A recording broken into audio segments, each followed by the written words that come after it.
അപ്പം ഞാൻ അന്ന് അപ്പൻ്റെ ബോഡി കണ്ടപ്പോൾ കരഞ്ഞൊരു കരച്ചിലില്ലേ, ആ കരച്ചിൽ എനിക്ക് ജീവിതത്തിൽ ഇനി അത് ഒരിക്കലും അതിൻ്റെ മുകളിൽ കരയാൻ പറ്റത്തില്ല. ഓരോ തവണ വരുമ്പോഴും അതിൻ്റെ കാഠിന്യം കുറഞ്ഞുകൊണ്ട് വരുമ്പോൾ അത് തന്നെയാണ് മനുഷ്യനെ ദൈവം അങ്ങനെയാണ് നിർമ്മിച്ചേക്കുന്നത്. അതിനാണ് കരഞ്ഞു കളയണമെന്ന് പറയുന്നത്. നമ്മളൊരു വിഷമം വന്നു കഴിഞ്ഞാൽ പീക്കിൽ കരഞ്ഞേക്കണം. അതിൽ നമ്മൾ ഈ മറ്റേ സൗബിനെ നമ്മുടെ പടത്തിൽ കുമ്പളങ്ങി നൈറ്റ്സ് പറയുന്നില്ലേ, നിങ്ങൾ കരയൂ എന്ന് പറയുന്ന കാരണം അത്രയും അനുഭവിച്ച് അതിൻ്റെ അപ്പുറം അത് കഴിയുമ്പോഴേക്കും ഇല്ലേ നമുക്ക് കിട്ടുന്ന ഒരു ആശ്വാസം, നമ്മുടെ ഉള്ളിലേക്ക് ഒരു തണുത്ത കാറ്റ് വീശു. ഞാനൊക്കെ അനുഭവിച്ച ബോഡി ഷേമിങ് ഒരു മനുഷ്യൻ അനുഭവിച്ചിട്ടുണ്ടാവില്ല, കുഞ്ഞിലെ അനുഭവിച്ചിട്ടേ ഉണ്ടാവില്ല. ഫൈറ്റ് ചെയ്ത് നിൽക്കാനും കൂടിയുള്ള മനസ്സ് വേണം. ഇല്ലെങ്കിൽ പോയിട്ട് ഒരു മാർക്ക് കുറയുമ്പോൾ പോയിട്ട് ആത്മഹത്യ ചെയ്യും. അതും നമ്മൾ ഡിഫെൻഡും കൂടി ഇതിൽ വേണം. ഞാൻ പറഞ്ഞ മനസ്സിലായ, ഇല്ലെങ്കിൽ അമുൽ ബേബീസ് ആവും. ഈ മാർഗം കളി എന്ന് പറഞ്ഞ പടത്തിൽ ബിനു തിരുക്കാക്കരനെ ബോഡി ഷെയിം ചെയ്തെന്ന് പറഞ്ഞിട്ട് അന്ന് ഭയങ്കര വിഷയം ഉണ്ടായതാണ്. ഞാൻ അതിൻ്റെ തിരക്കഥാ സംഭാഷണം അപമാനിച്ചു കഴിഞ്ഞെങ്കിൽ പൊക്കോട്ടെ എന്നുള്ള ലോക പ്രശസ്തമായ ഡയലോഗ് ഉണ്ടല്ലോ, ഇപ്പോഴും എല്ലാവരും ഉപയോഗിക്കുന്ന അപമാനിച്ചു കഴിഞ്ഞെങ്കിൽ പൊക്കോട്ടെ. അപ്പൊ അവൻ എൻ്റെ കൂടെ ഉണ്ട് എഴുതാൻ. അവനന്ന് ആരും അറിയപ്പെടുന്നില്ല. ഒറ്റ ചിന്തകൾ ചേച്ചി, അവനെ എങ്ങനെയെങ്കിലും ഒന്ന് രക്ഷപ്പെടുത്തണം.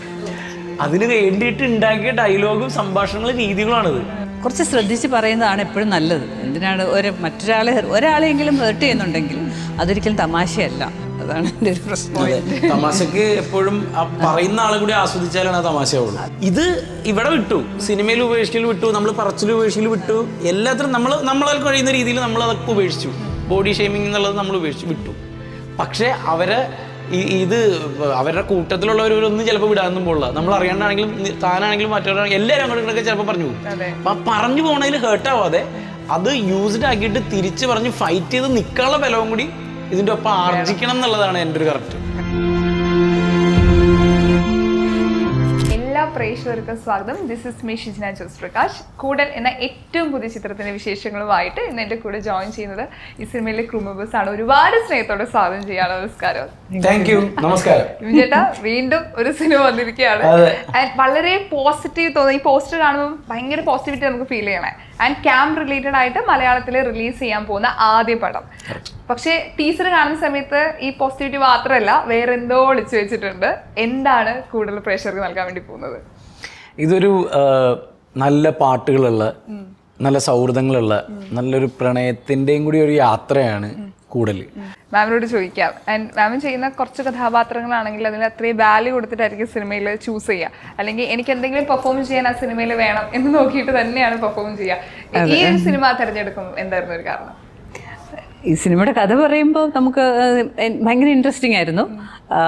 പിന്നെ കുറേ പേര് യാത്ര പോകുന്ന, കുറച്ച് ഒരു റിട്ടയർമെൻറ്റ് ലൈഫിലുള്ള ഒരു ഭാര്യയും ഭർത്താവ് ആ കൂടെ ഉണ്ട്. അതിൽ ഭാര്യയാണ് ഞാൻ. ഇതിലിപ്പോ ചേട്ടന് 4 നായികമാരുണ്ട് പോസ്റ്റർ കാണുമ്പോ. 5 നായികമാരുണ്ട്. മെറീന ഇതില് എത്രാമത്തെ നായിക? ആക്ച്വലി ഇതിലേ നായികമാരുടെ ഇങ്ങനൊരു എണ്ണം പറയലിന്റെ ഉപരിയായിട്ടേ അവരുടെ കഥയിലേക്ക്, അതായത് ഈ സ്ത്രീകളുടെ അല്ലെങ്കിൽ പെൺകുട്ടികളുടെ കഥയിലേക്ക് എൻ്റെ എൻട്രിയാണ് കറക്റ്റ് കഥ. അങ്ങനെയാണ് കറക്റ്റ്. അവർ നായിക ബിബിന് 4 നായികമാരെന്ന് പറയുന്നതിൽ ഉപരിയായിട്ട് 4 നായികമാരുടെ കഥയിലേക്ക് ഞാൻ ചെല്ലുന്നു എന്നുള്ള ഒരു ബിബിൻ. അതാണ് കറക്റ്റ്. പക്ഷെ ഈ പോസ്റ്റർ കാണുമ്പോഴേ നമ്മുടെ കൃഷ്ണനും രാധമാരും കുറേ മിക്കവാറും ഈ സിനിമ കഴിയുമ്പോഴത്തേക്ക് ഒരു കോഴി ഇമേജ് ഇന്നലെ ബമ്പർച്ചിരിയിലൊക്കെ അമ്മമാര് പറഞ്ഞ് ഇങ്ങനെ കോഴിയാക്കുവാണ്. ആക്ച്വലി ഞാൻ കോഴിയാണോ? അല്ല. പക്ഷെ പല ആക്ടേഴ്സ് ആഗ്രഹമുണ്ട് ഒരു സിനിമയിൽ 4 നായികമാരെ ഇതുപോലത്തെ ഒരു പോസ്റ്റർ ഒക്കെ ഇറങ്ങാൻ വേണ്ടി ഒത്തിരി പേര് ആഗ്രഹിക്കുന്നുണ്ട്. എന്നെ ഉണ്ണികൃഷ്ണൻ ഏതൊരു ഇന്റർവ്യൂവിൽ വിളിച്ചിട്ട് പറഞ്ഞു 4 നായികമാരുടെ കൂടെ എന്നൊക്കെ പറഞ്ഞിട്ട് കളിയാക്കിയെന്നെ. അപ്പൊ ഞാൻ പറഞ്ഞു ഒരു മിനിറ്റ്, എക്സ്ക്യൂസ് മീ, ഞാൻ പറഞ്ഞു നിത്യഹരിത നായകരിൽ എത്ര പേരുണ്ടായടാ? ഒറ്റ ഓട്ടോ ഓടി പിന്നെ കണ്ടിട്ടില്ല. ഇതിന് വേറെ എന്താണ് കഥാപാത്രം? ഇതില് ബിപിന്റെ നായികയിൽ ഒരാളാണ്. പിന്നെ ഒരു ലവ് ഇൻട്രസ്റ്റ് എന്നൊക്കെ പറയുന്ന രീതിയിൽ വരുന്നത്. പക്ഷെ ക്യാരക്ടറിൽ മാത്രമേ ലവ് ഇൻട്രസ്റ്റ് ഉണ്ടായിരുന്നുള്ളൂ. ഞങ്ങള് പിന്നെ മറ്റേ ബ്രദർ അതുകൊണ്ട് അതെ, അതൊരു ഡിഫറെന്റ് എക്സ്പീരിയൻസ് തന്നെയായിരുന്നു ബിപിന്റെ കൂടെ റൊമാൻസ് ചെയ്യാന്നുള്ളത്. കൂടുതൽ സംഭവിക്കണമെങ്കിൽ ഓഫ്കോഴ്സ് പ്രൊഡ്യൂസർ അതിന് കൂടെ നിൽക്കണം. പ്രൊഡ്യൂസറാണ് ഈ സിനിമ പ്രൊഡ്യൂസ് ചെയ്യാം എന്ന് തീരുമാനിക്കുന്നതിന്റെ ഒരു റീസൺ ആക്ച്വലി എനിക്ക് സിനിമയോട് നല്ല സ്നേഹമുണ്ട്, ആഗ്രഹമുണ്ട്. കലാപരമായ കഴിവൊന്നും ഇല്ലാത്തതുകൊണ്ട് പ്രൊഡ്യൂസ് ചെയ്തുകൊണ്ട് സിനിമയിലേക്ക് അങ്ങനെ സ്നേഹിക്കുന്ന ആളുകൾ. അല്ല, മീൻസ് സിനിമ കണ്ടിട്ട് ഹാപ്പിയാണ്. അവിടെയാണ് നമ്മൾ പലപ്പോഴും ഒരു പുതിയൊരു പ്രൊഡ്യൂസർ വരുമ്പോൾ പല രീതിയിലും സിനിമ അപ്രോച്ച് ചെയ്യും, പലരും വന്ന് ഇത് ചെയ്യും. പടത്തിലേക്ക് പറയുന്ന പിടിച്ചിട്ടു എന്നൊക്കെ വാക്ക് തന്നെ പിടിച്ച് കുപ്പിയിലാക്കി എന്നൊക്കെ പറഞ്ഞിട്ടുള്ള വാക്കുകൾ നമ്മൾ കുറേ കേട്ടിട്ടുണ്ട്. അതിലുപരിയായിട്ട് നമ്മുടെ ഈ സിനിമയിലേക്ക് ഈ കഥയെ ഇഷ്ടപ്പെട്ട് വരികയും പടം ചെയ്ത് കഴിഞ്ഞാൽ അതിൻ്റെ ഒപ്പം ഫുൾ സപ്പോർട്ടോടുകൂടി നിൽക്കുക. കാരണം മഴയും കാര്യങ്ങളും അട്ടപ്പാടിയിലൊക്കെ 5 മിനിറ്റ് കൂടുമ്പോൾ മഴ വരും. അപ്പോൾ ഒരുപാട് ദിവസങ്ങളൊക്കെ വേണ്ടി വരുമ്പോഴും ഈ ഒന്നും മുഖം മാറി ഞാൻ ജിതിൻ ചേട്ടനെ ഇതുവരെ കണ്ടിട്ടില്ല. പിന്നെ എല്ലാം നോക്കാം നോക്കാം നോക്കാം എന്ന് പറയുന്ന ഒരു വലിയൊരു പോസിറ്റീവ് ജിതിൻ ചേട്ടനെ ഞാൻ കണ്ടിട്ടുണ്ട്. ഇപ്പൊ നമ്മൾ നേരത്തെ ഇന്റർവ്യൂ തുടങ്ങുന്നതിന് മുമ്പ് നമ്മൾ പറഞ്ഞു പണ്ടത്തെ പോലെ തമാശകളെ നമുക്ക് പറയാൻ പറ്റാത്ത വിഷയം. അതിപ്പോഴും തമാശ അല്ലെങ്കിൽ തമാശയാണല്ലോ നമ്മുടെ ഒരു ഇത്, അല്ലെങ്കിൽ എഴുത്തിലൂടെയും ഈ സംസാരത്തിലൂടെ ഏറ്റവും കൂടുതൽ ആളുകളെ സന്തോഷിപ്പിച്ച് ഇരുത്തുന്നത് അതാണല്ലോ. അപ്പൊ തമാശകൾ ആ രീതിയിൽ പറയാൻ പറ്റാത്തതിലൊരു കോമഡി എന്ന രീതിയിൽ തമാശ കൈകാര്യം ചെയ്യുന്ന രീതിയിൽ ആളെന്ന നിലയിൽ വിഷമിക്കുന്നതാണ്. ഞാൻ ഇപ്പോഴും അങ്ങനെ സെൻസറിങ് വെക്കാറില്ല. ഈ ഹേർട്ട് ആവുന്നു എന്ന് തോന്നുന്നത് സെൻസർ ചെയ്യാറുണ്ടെന്നേ ഉള്ളൂ. അല്ലാത്ത നമ്മൾ അങ്ങോട്ട് പറഞ്ഞു പോവും. പല കാര്യങ്ങളും പറഞ്ഞു കഴിഞ്ഞിട്ട് അയ്യോ വേണ്ടായിരുന്നു എനിക്ക് തോന്നും. പക്ഷെ ഈ തമാശയുടെ ഉൽപ്പത്തി എന്ന് പറയുന്നത് ഫാഷൻ ഓഫ് സെക്കൻഡാണ്. നിങ്ങളൊരു സാധനം പറഞ്ഞു, അതിൻ്റെ കൗണ്ടർ നിങ്ങൾ പറഞ്ഞത് കേട്ട് എൻ്റെ തലയിൽ വന്ന് അത് ബ്രെയിനിലേക്ക് എത്തി അതിനൊരു ആൻസർ ഉണ്ടായി ടക്കെന്ന് പറയലാണ്. ആലോചിച്ച് കഴിഞ്ഞാൽ ആ തമാശയും ടൈമിങ്ങും മാറി. സൈനിക ചേട്ടൻ പറഞ്ഞ പോലെ ഈ തമാശ ഇവിടെയാണ് പറയേണ്ടതെന്ന് പറയില്ല മരിച്ച വീട്ടിൽ വെച്ചിട്ട്. അല്ലാണ്ട് ലോകത്തൊരുത്തം പറയാൻ പറ്റില്ല. അപ്പൊ അങ്ങനെ വരുമ്പോഴാണ് ഇത് സെൻസറിങ് ഇല്ലാണ്ടായി പോകുന്നത്. തമാശക്ക് അങ്ങനെ ഒരു ഇതുണ്ട്. പക്ഷെ നമ്മൾ സെൻസർ ചെയ്യാൻ നിന്നാൽ നമുക്ക് തമാശ പറയാനും പറ്റില്ല. പരമാവധി ഹേർട്ടാവാത്ത രീതിയിൽ നമ്മുടെ തലേനെ സിസ്റ്റത്തിന് അങ്ങനെ രീതിയിൽ ട്യൂൺ ചെയ്യാന്നുള്ളതേ എനിക്ക് തോന്നുന്നുള്ളൂ. കാരണം പിന്നെന്താണെന്നറിയാമോ, ശരിക്കും ഞാൻ ചോദിക്കുന്നതേടോ, നമ്മൾ എപ്പോഴും ചിരിക്കാനും ഹാപ്പി ആവാനും അല്ലേ എപ്പോഴും ശ്രമിക്കണ്ടേ? അല്ലേ? എല്ലാ കാര്യവും നമ്മൾ സീരിയസ് ആയിട്ട് എടുത്തു കഴിഞ്ഞാൽ നമുക്ക് തന്നെ അല്ലേ പ്രശ്നം? ഇല്ല, ഈ തമാശയുടെ ഒരു പ്രശ്നം ചോദിച്ചാണ് ഈ ഭാഷ തമാശ ഉണ്ടായി വന്നത് തന്നെ മറ്റുള്ളവരെ പരിഹസിക്കാനുള്ള ഒരു അവസ്ഥയിലേക്ക് വന്നിട്ടുണ്ടായിരുന്നു. അതാണ് ഇത്രയും കാലമായിട്ടും ഈ തമാശകൾ എപ്പോഴും എന്തെങ്കിലും കുറവുകളുള്ളവരെ, അതിപ്പം ചിലപ്പോൾ വണ്ണമുള്ളവരെ ആവാം, അതല്ലെങ്കിൽ ശാരീരികമായ എന്തെങ്കിലും പ്രശ്നങ്ങളുള്ളവരെ ആകാം, അതല്ലെങ്കിൽ അതിൻ്റെ അകത്ത് കാസ്റ്റ് പോലും പ്രശ്നമാകുന്നുണ്ട്, അവരുടെ ചെയ്യുന്ന ജോലി. ഇതൊക്കെ കുറേ കാലങ്ങളായിട്ട് നമ്മുടെ പൊതുസമൂഹത്തിൽ അങ്ങനെ തന്നെ ആയിരുന്നു.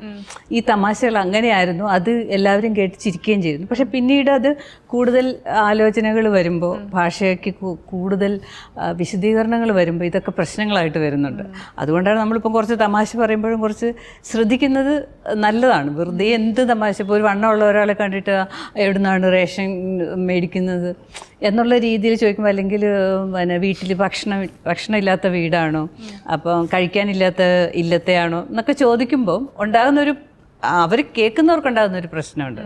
അതാണിപ്പം എനിക്ക് തോന്നുന്നു തമാശകളെ നമ്മളങ്ങനെ വളരെ കുറച്ച് ശ്രദ്ധിച്ച് പറയുന്നതാണ് എപ്പോഴും നല്ലത്. എന്തിനാണ് ഒരാളെയെങ്കിലും ഹേർട്ട് ചെയ്യുന്നുണ്ടെങ്കിൽ അതൊരിക്കലും തമാശയല്ല.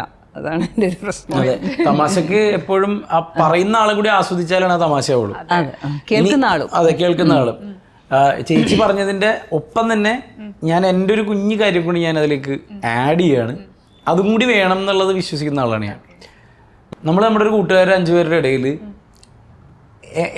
ഈ പറയുന്ന ഞാനടക്കം ഞാനൊക്കെ അനുഭവിച്ച ബോഡി ഷേമിങ് ഒരു മനുഷ്യൻ അനുഭവിച്ചിട്ടുണ്ടാവില്ല കുഞ്ഞിലെ.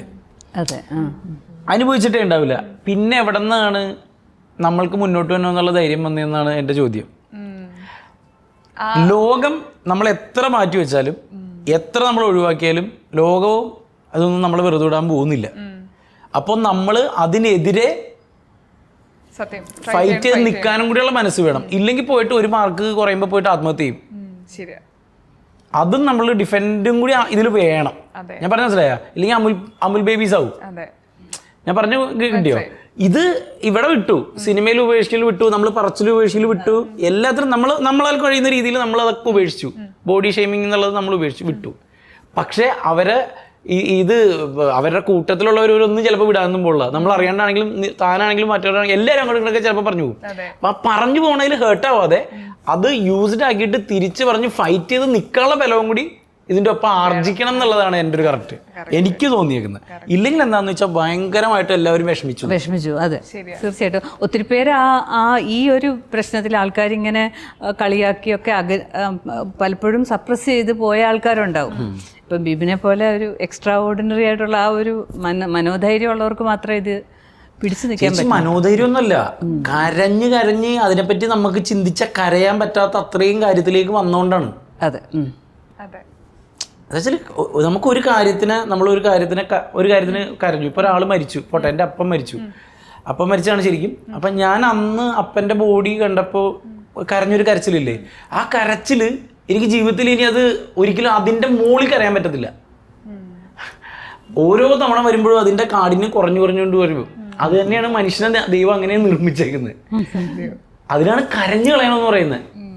നമ്മളൊരു വിഷമം വന്നു കഴിഞ്ഞാൽ പീക്കിൽ കരഞ്ഞേക്കണം. അതിൽ നമ്മളെ ഈ മറ്റേ സൗബിനെ നമ്മുടെ പടത്തിൽ കുമ്പളങ്ങി നൈറ്റ്സ് പറയുന്നില്ലേ, നിങ്ങൾ കരയൂ എന്ന് പറയുന്ന കാരണം അത്രയും അനുഭവിച്ച് അതിൻ്റെ അപ്പുറം അത് കഴിയുമ്പോഴേക്കും ഇല്ലേ നമുക്ക് കിട്ടുന്ന ഒരു ആശ്വാസം, നമ്മുടെ ഉള്ളിലേക്ക് ഒരു തണുത്ത കാറ്റ് വീശും. അപ്പം ഞാൻ അങ്ങനെ എനിക്കറിയാം. ഈ മാർഗം കളി എന്ന് പറഞ്ഞ പടത്തിൽ ബിനു തിരുക്കാക്കരനെ ബോഡി ഷെയിം ചെയ്തെന്ന് പറഞ്ഞിട്ട് അന്ന് ഭയങ്കര വിഷയം ഉണ്ടായതാണ്. ഇത് എഴുതുന്ന സമയത്ത് ഞാൻ അതിൻ്റെ തിരക്കഥാ സംഭാഷണം അപമാനിച്ചു കഴിഞ്ഞെങ്കിൽ പൊക്കോട്ടെ എന്നുള്ള ലോക പ്രശസ്തമായ ഡയലോഗ് ഉണ്ടല്ലോ, ഇപ്പോഴും എല്ലാവരും ഉപയോഗിക്കുന്ന അപമാനിച്ചു കഴിഞ്ഞെങ്കിൽ പൊക്കോട്ടെ. എല്ലാ ഡയലോഗുകളും ഞങ്ങൾ ഇപ്പോഴും അപ്പൊ അവൻ എൻ്റെ കൂടെ ഉണ്ട് എഴുതാൻ. അവൻ അന്ന് ആരും അറിയപ്പെടുന്നില്ല. അവന് ഞാനോട് ചിന്തിച്ചെന്താണെന്നറിയാമോ, എനിക്കറിയാം ഇത് അവനെ ഇത് ചെയ്യുന്നതാണെന്നൊക്കെ. ഒറ്റ ചിന്തകളി ചേച്ചി, അവനെ എങ്ങനെയെങ്കിലും ഒന്ന് രക്ഷപ്പെടുത്തണം. അതിന് വേണ്ടിയിട്ട് ഉണ്ടാക്കിയ ഡയലോഗും സംഭാഷണങ്ങളും രീതികളാണിത്. ദൈവാനുഗ്രഹിച്ച് അത് സെറ്റായി, അവൻ വർക്കൗട്ടായി. അവനത് കഴിഞ്ഞ് ഇപ്പൊ മൈ നെയിം ഈസ് ഷഡകൻ എന്ന് പറഞ്ഞ പടത്തിൽ ഹീറോയായി. ഇപ്പൊ ഓട്ടംതുള്ളൽ എന്ന് പറഞ്ഞ മാർത്താണ്ഡം പടത്തിൽ അവനാണ് ഹീറോ. ഞാൻ പറഞ്ഞു പോയിട്ടോ അന്ന് അത് ഞാൻ കുറെ കേട്ടു, പക്ഷെ എനിക്ക് അതിലൊരു റിഗ്രഷനും ഇല്ല. പക്ഷെ ഞാൻ പഠിച്ചു, ഇനി ആരെയും അങ്ങനെ ഇനി എന്റെ സ്ക്രിപ്റ്റിൽ അത് ഉണ്ടാവില്ല. അങ്ങനത്തെ ഒരു എഴുത്തോ അങ്ങനെ ഒരാളെ ഇത് ചെയ്യണോ ഉണ്ടാവില്ല. പക്ഷെ മറ്റേത് ഞാൻ മനഃപൂർവ്വം തന്നെ ചെയ്തതാ. ആളുകൾ കാണുമ്പോൾ പറയാറുണ്ടോ അവൻ ഞാനിടക്ക് പറയും, നീ ഇങ്ങനെ സുഖിച്ച് നടന്നോട്ടാ ഷൂട്ടിങ്ങാണ്, ഞാനിവിടെ നിന്ന് വേണമെന്നൊക്കെ. ഇപ്പൊ ചേട്ടൻ്റെ ഈ അമർ അക്ബർ അന്തോണി തൊട്ട് നിങ്ങളുടെ ഒരു എഴുത്തുണ്ടല്ലോ, ഇപ്പൊ വെടിക്കെട്ട് വരെയുള്ള ഒരു എഴുത്ത്, ഇനിയും ഞങ്ങള് ഈ പറഞ്ഞ സ്ക്രിപ്റ്റ് അല്ലെങ്കിൽ ഡയറക്ഷൻ കഥകൾ കാണാൻ വേണ്ടി കാത്തിരിക്കുക. അത് നിങ്ങളുടെ ഒരുമിച്ചിട്ടുള്ളത് വിഷു ചേട്ടനും, അത് ഞങ്ങൾക്ക് ഇന്ന് കാണാൻ പറ്റും. എടോ, ഞാൻ കഴിഞ്ഞ ഇന്റർവ്യൂലും പറഞ്ഞു, ഞങ്ങള് 2 സ്ക്രിപ്റ്റ് ഓൾറെഡി എഴുതി വെച്ചേക്കാണ്. ആർട്ടിസ്റ്റുകളുടെ പുറകെയാണ്. ആർട്ടിസ്റ്റുകളുടെ അവൈലബിലിറ്റി ഇപ്പൊ ഭയങ്കര കുറവാണ്. കാരണം കുറച്ച് നടന്മാരല്ലേ ഉള്ളൂ, ഈ ബിസിനസ്സും പരിപാടികളൊക്കെ ഉള്ള നടന്മാരെ നമുക്കുള്ളൂ. അപ്പൊ അവരുടെ പുറകെ നടക്കുമ്പോൾ അവർക്ക് തിരക്കുണ്ട്, അവർ കമ്മിറ്റ്മെന്റ് ചെയ്തിട്ടുണ്ട്. ഇപ്പൊ പാൻ ഇന്ത്യൻ സ്റ്റാർസ് ആണ് എല്ലാവരും. അപ്പൊ എല്ലായിടത്തും പോകുമ്പോൾ നമ്മുടെ ഇവിടുത്തെ അവൈലബിലിറ്റി കുറഞ്ഞതാ. അത് സെറ്റ് ആകും എന്നുള്ള പ്രതീക്ഷയിൽ തന്നെയാണ് ഞങ്ങൾ നടക്കുന്നത്. ഉറപ്പായിട്ടുണ്ടാവും ഒരു ഫുൾ അടുത്ത സിനിമ എന്തായാലും A to Z humour cinema തന്നെ ആയിരിക്കും. ഞങ്ങൾക്ക് അതാണ് വേണ്ടത്. അതെ, വെടിക്കെട്ട് പോലെ വലിയ രാഷ്ട്രീയമൊന്നും പറയണത്. ഹ്യൂമർ ഇപ്പൊ ഭയങ്കര കുറവാണല്ലോ. ഈ ഹ്യൂമർ കൈകാര്യം ചെയ്തിട്ട് ഈ പറഞ്ഞ സീരിയസ് വിഷയങ്ങൾ സംസാരിക്കുമ്പോഴേ നിങ്ങളൊന്നും ഞങ്ങൾ ഇത്ര പ്രതീക്ഷിച്ചില്ല എന്നതാണ് വെടിക്കെട്ട് സംഭവിച്ചത്. എന്ത് പക്ഷെ അതൊരു മാറ്റിപ്പിടുത്തം എല്ലാവരും അതാണ്. സെൽഫ് പറയട്ടെ, വെടിക്കെട്ട് ഈസ് ദ ബെസ്റ്റ് ആണ് ഞങ്ങളുടെ. എനിക്ക് വളരെ ഇഷ്ടപ്പെട്ടു. അതെ, അത് ഇപ്പൊ എല്ലാവരും അംഗീകരിക്കുന്നുണ്ട്. പക്ഷെ അന്ന് അത് ഈ പറഞ്ഞ പോലെ കോമഡി കുറവ്, പിന്നെ പൊളിറ്റിക്സ് ഒക്കെ സംസാരിച്ചപ്പോഴേ അത് ഭയങ്കരമായിട്ട് ആളുകൾക്ക് കിട്ടിയില്ലെന്ന് വെച്ചാൽ ആളുകൾ ഞങ്ങളീ തമാശ പ്രതീക്ഷിച്ചത്. പക്ഷെ വേറെ ഉണ്ട്, ഒത്തിരി പേർക്ക് അവസരങ്ങൾ കൊടുത്തു. അവർ പിന്നീട് സിനിമകള് കുറെ പേര് ചെയ്തു അല്ലേ. 230 മുകളിൽ പുതുമുഖങ്ങൾക്ക് അവസരം കൊടുത്തു. വെടിക്കെട്ടില് ആ സിനിമയില് അത്ര പേർക്ക്. പിന്നെ 11 പാട്ടുകാർ പുതുമുഖർ വന്നു, 4 മ്യൂസിക് ഡയറക്ടേഴ്സ് വന്നു, പിന്നെ 2 പുതിയ ഡയറക്ടേഴ്സ് വന്നു. ഞങ്ങളെ ഈ കൂടുതൽ തന്നെ സിനിമ ഇപ്പം ആദ്യമായിട്ടാണ് ക്യാമ്പ് റിലേറ്റഡ് ആയിട്ടുള്ള സിനിമകൾ വരുന്നു എന്ന് പറയുന്നു. പക്ഷെ ഏതെങ്കിലും സിനിമയിൽ ക്യാമ്പ് റിലേറ്റഡ് ആയിട്ടുള്ള കാര്യങ്ങളും കാണിക്കുന്നുണ്ട്. ഇപ്പോൾ കൂടുതൽ ഒരുപാട് ഈ പറഞ്ഞ പോലെ സസ്പെൻസ് ആയിട്ടുള്ള പല കാര്യങ്ങളുണ്ട്. എന്നാൽ ഒരു ഫീൽ ഗുഡ് മൂവിയാണെന്നും പറയുന്നു. തിയേറ്ററിൽ അത് എത്തുമ്പോൾ 2 ഓഡിയൻസ് ഉണ്ടല്ലോ. തിയേറ്ററിൽ എത്തുമ്പോൾ ഒരു ഇപ്പോഴത്തെ നായകന്മാരെ വില്ലന്മാരെ നമുക്ക് ഇപ്പം നായകവേഷം ചെയ്യുന്നവരെ വില്ലനാണോ വില്ലൻ ചെയ്ത നായകനാണോ കൺഫ്യൂസ് ആവും. പൊതുവേ നായകന്മാർ ഇപ്പം ആ ഒരു രീതിയിൽ വന്നു. അത്തരത്തിലുള്ള കഥാപാത്രങ്ങളൊക്കെ ചെയ്യാൻ നിങ്ങൾക്ക് ആഗ്രഹം ഉണ്ടോ? ചേട്ടന് ആഗ്രഹം ഉണ്ടോ? ശരിക്കും അല്ല, താൻ പറഞ്ഞത് കറക്റ്റാ. അതായത് ഇടയ്ക്ക് ഷൂട്ടിന്റെ ഇടയിൽ പുള്ളി നായകനാവും അല്ലേ, ഇടയ്ക്ക് നായകനാവും, ഇടയ്ക്ക് ഞങ്ങൾ പേയ്മെന്റ് ഒക്കെ ചെയ്യുമ്പോൾ വില്ലനാകും, പിന്നെ ഇടയ്ക്ക് നായകനാവും. അങ്ങനെ ഒരു ഇതില് പുള്ളിക്കാരനാണ് കറക്റ്റ്. വിപിൻ ചേട്ടൻ കാണുമ്പോഴും ഭയങ്കര ഭയങ്കര സുന്ദരനോ ഈ പറയണ. ഒരു മിനിറ്റ്, നീയും പോയി സംസാരിച്ചിട്ട് ആ കൊച്ചിന് കുഞ്ഞുനാള് വല്ല ബന്ധം പ്രത്യേകം കണ്ടെന്ന് തോന്നുന്നു. ഓർക്കായിരുന്നു ബിപിൻ ചേട്ടൻ ഇപ്പം ഡയറക്റ്റ് ചെയ്തിട്ടുണ്ട്, റൈറ്റ് ചെയ്തിട്ടുണ്ട്, അഭിനയിച്ചിട്ടുണ്ട്, പാട്ട് പാടിയിട്ടുണ്ട്. ഇപ്പം ഇതൊക്കെ ചെയ്തിട്ട് നമ്മൾ ബിഗ് സ്ക്രീനിൽ കാണുന്നത് പല ഒരു ഫീലിങ്സ് ആയിരിക്കുമല്ലോ. നായകനായിട്ട് സിനിമ അത് തലേ ദിവസം റിലീസിന് മുമ്പിൽ തലേ ദിവസം ശരിക്കും എങ്ങനെയാണ്? എനിക്ക് ഇപ്പോഴും ഓർമ്മയുണ്ട്, ബോംബ് കഥ ഇറങ്ങുന്നതിൻ്റെ തലേ ദിവസം വൈകിട്ടായപ്പോൾ ഞാൻ നേരത്തെ അന്ന് വരെ എല്ലാ പണികളും ചെയ്ത് തീർത്തിട്ട് ഷാഫി സാറ് എന്നെ കുറേ കാര്യങ്ങൾ ഏൽപ്പിച്ചിട്ടുണ്ടായിരുന്നു. സാറിൻ്റെ കൂടെ വലം കൈ പോലെ തന്നെ നിൽക്കുമായിരുന്നു ഞാൻ എല്ലാ കാര്യത്തിലും. അപ്പോൾ എല്ലാ തിരക്കും മാറ്റി വെച്ചിട്ട് വൈകിട്ട് ഞാൻ ആദ്യം തന്നെ വീട്ടിൽ ചെന്ന് അമ്മച്ചിനോടൊരു ചായയൊക്കെ മേടിച്ച് കുടിച്ചിട്ട് പ്രാർത്ഥിച്ചു. ഈവനിങ് ഒരു പ്രാർത്ഥന കഴിഞ്ഞ് നേരെ എൻ്റെ ഒരു കൂട്ടുകാരനുണ്ട്, അത് നീർക്കോടായിരുന്നു അന്ന് എൻ്റെ താമസം, ആലങ്ങാട് നീർക്കോട് വരാപ്പുഴയുടെ അടുത്ത്. അവിടെ ഒരു അമ്പലം ഉണ്ടായിരുന്നു, അമ്പലത്തിൻ്റെ അടുത്തൊരു കുളം ഉണ്ടായിരുന്നു. ഞാൻ അവിടെ പോയിട്ട് ഈ കൂട്ടുകാരനായിട്ട് ഇങ്ങനെ ആകാശത്തോട്ട് നോക്കി കിടന്ന് ഇങ്ങനെ കുറേ നേരം ഇങ്ങനെ ആലോചിച്ചു. കാരണം എനിക്ക് തോന്നുന്നു അതിന് മുമ്പ് ഞാൻ എൻ്റെ സ്വപ്നം കണ്ട കാര്യത്തിലേക്ക് നാളെ ഞാൻ എടുക്കുകയാണ്. അതിൽ 2 കാര്യങ്ങളാണ് എനിക്ക് പേടി. സിനിമ വിജയിക്കോ ഇല്ലയോ എന്നുള്ളതിൽ ഉപരിയായിട്ട് ഇപ്പോൾ വിഷ്ണു വന്നു, അവൻ ഹീറോ ആയിട്ട് ജനങ്ങളൊക്കെ അംഗീകരിച്ചു, ഞാനും പുറകെ വരികയാണ്. അവനൊരു ചീത്തപ്പേരുണ്ടാവാതിരിക്കുക എന്നുള്ളതായിരുന്നു എൻ്റെ ആദ്യത്തെ കടമ. മനസ്സിലായില്ല? അങ്ങനെയുണ്ടല്ലോ നമ്മുടെ ഉള്ളിൽ, അത് ഉണ്ടാവുമല്ലോ. ദൈവം ഇനി അവനോട് എന്താ അവൻ കാണിച്ചതെന്ന് അവനോട് ചോദിച്ചാൽ അവനും വിഷമാവും. അങ്ങനെയൊക്കെ എൻ്റെ ചിന്തയുണ്ടായിരുന്നു. പിന്നെ ഈ പറഞ്ഞ പോലെ ബിഗ് സ്ക്രീനിൽ ഞാൻ എന്നെ എങ്ങനെ എടുക്കും, പ്രേക്ഷകരെങ്ങനെ സ്വീകരിക്കും, ഈ എഴുതി വെച്ചേക്കുന്ന തമാശകളൊക്കെ ചിരിക്കുമോ എന്നൊക്കെ പറഞ്ഞിങ്ങനെ ടെൻഷൻ അടിച്ച് നിന്ന ആ ഒരു അന്നത്തെ രാത്രി ഈ പറഞ്ഞ പോലെ ഇപ്പം ആലോചിക്കുമ്പോൾ കല്യാണത്തിൻ്റെ തലേ ദിവസമല്ലേ ഏറ്റവും ബ്യൂട്ടിഫുള്ള്. കല്യാണത്തിന്റെ അന്നായിരിക്കുമല്ലോ ഒരു രസം എല്ലാവരുടെയും.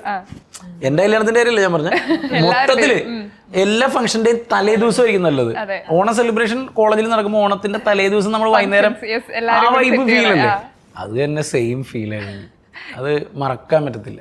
എനിക്ക് 2013 സിനിമയുടെ ഭാഗമാവുന്നത്.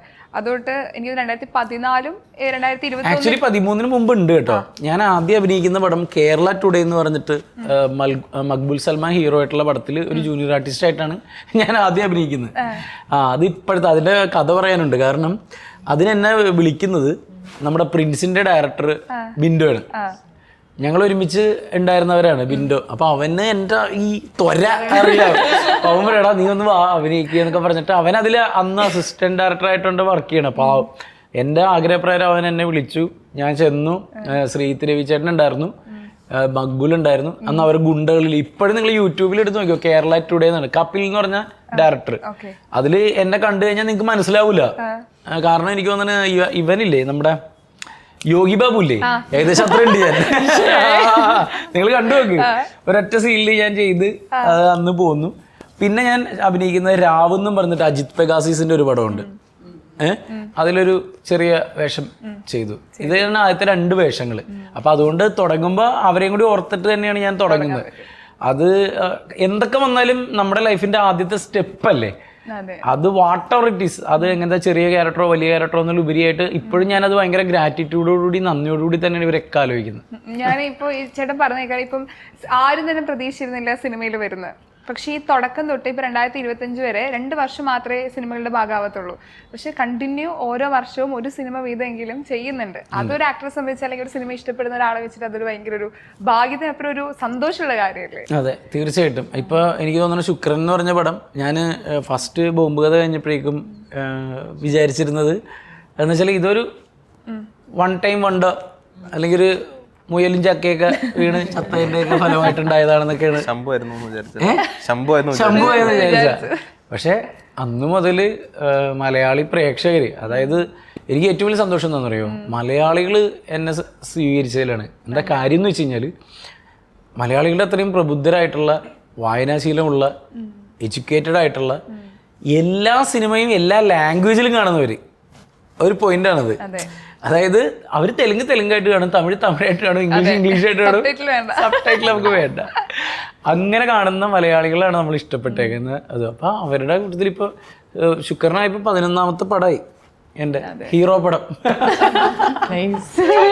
ഇന്ന് മലയാള സിനിമയെ ആളുകൾ കാണുന്നതും അത്തരത്തിൽ ഭയങ്കര മാറ്റം വന്നു. സബ്ടൈറ്റില്ലാതെ നമ്മുടെ മലയാള ഭാഷയിലെ സിനിമകൾ കാണുന്നു എന്ന് പറയുമ്പോഴും അത് ഭയങ്കര സന്തോഷമുള്ള കാര്യമാണ്. തീർച്ചയായിട്ടും. ഓക്കെ, ഇപ്പം ഒരു സിനിമ സംഭവിക്കുന്ന ഒത്തിരി പേരുടെ കഷ്ടപ്പാടാണ്, അതിന് പുറകെ ഒത്തിരി പേരുടെ ഹാർഡ് വർക്ക് ഉണ്ട്. അപ്പോൾ ഒരു സ്റ്റാർ വാല്യൂ എന്നൊക്കെ നോക്കി നമ്മൾ സിനിമകൾ ചെയ്യുക, അതൊരു ബിസിനസ്സാണ്.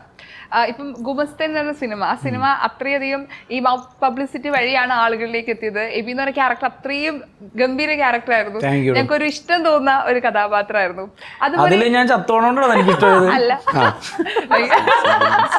അതല്ല അതേപോലെ ഇപ്പം ആളുകളിലേക്ക് ഇപ്പം പുതിയ ആളുകൾ വരുന്നു, കുറച്ച് ആളുകൾ അത്ര സ്റ്റാർ വാല്യൂ ഇല്ലാത്ത ആളുകൾ വെച്ചൊരു സിനിമ ചെയ്യുന്നു, അത് ആളുകൾ ഏറ്റെടുക്കുമ്പം നല്ല സിനിമകളായെങ്കിൽ എക്കാലോ പ്രേക്ഷകർ ഏറ്റെടുക്കും. അതിൽ ഈ പറഞ്ഞ പബ്ലിക് റെസ്പോൺസോ അല്ലെങ്കിൽ റിവ്യൂടെ ഒന്നും ആവശ്യമില്ല എന്ന് തോന്നിയിട്ടുണ്ടോ?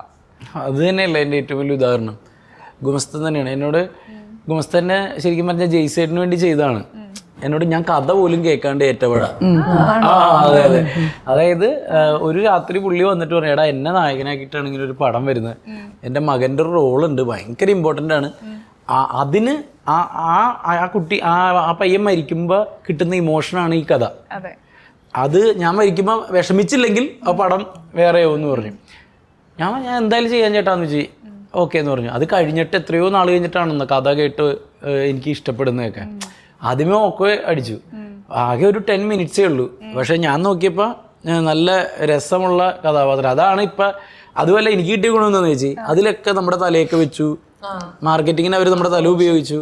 അപ്പൊ എന്തൊക്കെ ചെറിയ റോളാണെങ്കിൽ പോലും എന്നിലേക്കും അതിൻ്റെ ഒരു സക്സസ് വന്നു ചേർന്നു എന്നുള്ളതാണ്. എല്ലാ ഇന്റർവ്യൂവിലും മെറീന സംസാരിക്കും. ഇപ്പൊ കുറച്ചായിട്ട് ഇന്റർവ്യൂസിൽ ഭയങ്കര കൊയറ്റാണ്. ഇപ്പൊ എന്നെ സംബന്ധിച്ചിടത്തോളം ഇപ്പൊ നമ്മള് ചില കാര്യങ്ങൾ, ഇപ്പൊ നിങ്ങളൊരു സെലിബ്രിറ്റി ആണ്, നിങ്ങൾ പറയുന്ന പല കാര്യങ്ങൾ ആളുകൾ ഏറ്റെടുക്കും. നമ്മൾ വിചാരിക്കാത്ത രീതിയിൽ പറയുന്ന കാര്യങ്ങൾ വൈറലാവും, നെഗറ്റീവ് പബ്ലിസിറ്റി ആവും. ഇപ്പം എനിക്കൊരു നെഗറ്റീവ് കമന്റ് വന്നാൽ ഇതുവരെ വരാതെ പെട്ടെന്ന് വരുമ്പോഴായിരിക്കും നമുക്കത് ഭയങ്കര ഹേർട്ട് ചെയ്യുക. അപ്പോൾ എനിക്ക് ചിന്തിക്കാൻ, നിങ്ങൾ ചിന്തിക്കാത്ത പല കാര്യങ്ങളും ആളുകൾ അത് ഏറ്റെടുക്കുമ്പോൾ നിങ്ങളുടെ മാനസികാവസ്ഥ എങ്ങനെയായിരിക്കും? നിങ്ങൾ എങ്ങനെയാണ് അതിനൊരു സെൽഫ് മോട്ടിവേഷൻ എങ്ങനെയാണ് കൊടുക്കുക? ഒന്നാമത് ഗ്രൂപ്പ് ഇന്റർവ്യൂസ് വരുമ്പോൾ ഞാൻ കൂടുതലും സൈലന്റ് ആയിരിക്കും. കാരണം അടുത്തുള്ള ഒരാൾ സംസാരിക്കുമ്പോൾ അയാൾക്ക് എന്താ പറയാനുള്ളതെന്നുള്ളത് മുഴുമിപ്പിക്കാൻ വേണ്ടി ഞാൻ കേട്ടിരിക്കും. അതിപ്പോൾ നിങ്ങൾ ഏത് ഇന്റർവ്യൂസ് എടുത്താലും അങ്ങനെ തന്നെയാണ്. അവർ സംസാരിക്കട്ടെ എന്ന് വിചാരിക്കും. കാരണം ഇന്ററപ്റ്റ് ചെയ്യുന്നത് അതൊരു ശരിയായിട്ടുള്ള കാര്യമാണെന്ന് എനിക്ക് അങ്ങനെ തോന്നിയിട്ടില്ല. ഇൻഡിവിജ്വൽ ഇന്റർവ്യൂ വരുമ്പോൾ എപ്പോഴും ഞാൻ സംസാരിക്കുന്ന ആൾ തന്നെയാണ്. അതുകൊണ്ട് ഇടയ്ക്ക് എയറിൽ പോകും, ഇടയ്ക്ക് താഴെ വരും. പിന്നെ ചോദിച്ചത് എന്തായിരുന്നു, പ്രശ്നങ്ങൾ ഉണ്ടാവുമ്പോൾ ബുദ്ധിമുട്ടുകളുണ്ട്. സെൽഫ് മോട്ടിവേഷൻ അത് നമ്മൾ തലയിലേക്ക് എടുക്കാതിരുന്നാൽ മതി എന്ന് ചിന്തിക്കുന്നപ്പോൾ ഞാനും ചേച്ചിയാണെങ്കിൽ പോലും നമ്മൾ ഡിസ്കസ് ചെയ്യുമ്പോൾ പറയായിരുന്നു, എന്തെങ്കിലും ഓൺലൈൻ എയറിൽ പോകുന്ന കാര്യങ്ങളൊക്കെ വരികയാണെന്നുണ്ടെങ്കിൽ നമ്മളത് മെന്റലി എടുക്കാതിരുന്നാൽ മതി. നമ്മളൊരു സ്റ്റേറ്റ്മെന്റ് പറയുന്നു, ഓരോരുത്തരുടെ പെർസ്പെക്റ്റീവ് അനുസരിച്ചായിരിക്കും കാര്യങ്ങൾ എടുക്കുന്ന രീതി. ഞാനത് പറഞ്ഞു, ഞാനത് വിട്ടു കഴിഞ്ഞു. ബാക്കിയുള്ളത് മറ്റുള്ള ആൾക്കാരുടെ കയ്യിലാണ്, അല്ലേ? അപ്പൊ എല്ലാവിധ ആശംസകളും നേരാണ്. എന്തായാലും സിനിമ വൻ വിജയമാവട്ടെ എന്ന് ഞാൻ ആഗ്രഹിക്കുകയാണ്. ഇതോടെ ഇനി ഒത്തിരി സിനിമകൾ പ്രൊഡ്യൂസ് ചെയ്യാൻ പറ്റട്ടെ ആഗ്രഹിക്കുകയാണ്. അപ്പോൾ ഒരുപാട് സന്തോഷം. Thank you so much. Thank you.